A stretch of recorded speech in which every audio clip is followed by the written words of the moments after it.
Hello, this is Martial Law News, and today we'll be discussing a picture which shows the UN troops training for occupation of America. Now in this picture, we see 6 men and a helicopter. Now these men are wearing the blue UN hats. They are carrying automatic weapons. The man in front is carrying a saw. Now these are the men who will be enforcing the gun confiscation in a martial law scenario. Now, in the last videos of this channel, we have discussed the fact that the UN is moving in these troops into America. We have pictures of these planes, UN white planes, which are landing and depositing military-grade equipment into the United States. Now, a viewer has sent me a picture of these men, and they have reported that this picture was taken 2 weeks ago during a UN training exercise. Now this training exercise is said to be for peacekeeping missions, as a way to train the troops for a peacekeeping mission in an overseas war-torn country such as Iraq, Somalia, Afghanistan, etc. Now the viewer who sent me this picture believes that there is a more sinister reason behind this very intensive training. They believe that these troops are training for the martial law takeover, and honestly, this could be a real possibility. We have pictures of the UN weapons enforcement vehicles. These vehicles are fully armed, they are armoured vehicles, and these are the troops that will likely inhabit these vehicles. Now we are seeing images of these vehicles being stockpiled in America.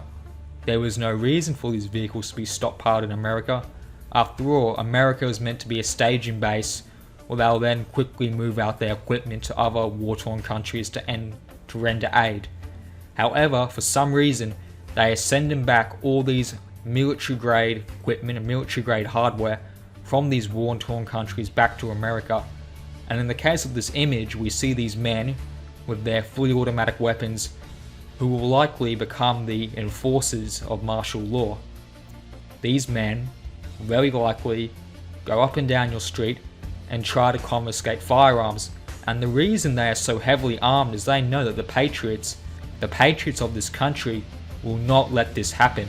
They will fight tooth and nail to defend their constitution, to defend their Second Amendment rights, and that is why these troops are so armoured. Some of these troops have body armour, and they all carry fully automatic weapons, which suggests that they are getting ready for a fight. If you were controlling this force, this UN occupation force, and you were about to go into America and help the martial law, help the emergency police who will then start to confiscate guns, would you not want to train your force before going in? I sure as hell would. And these are the people who will try to confiscate weapons. Now this has been Martial Law News. I'm issuing this alert in case you see any suspicious activity. I want you, the viewer, to investigate your local suburbs, to investigate your local neighbourhoods, and to look for anything suspicious, because we have viewers who are telling us they are seeing these UN armoured vehicles and they are driving along their roads. Now we had one viewer who went to investigate these UN vehicles and was told to step aside and mind his own business.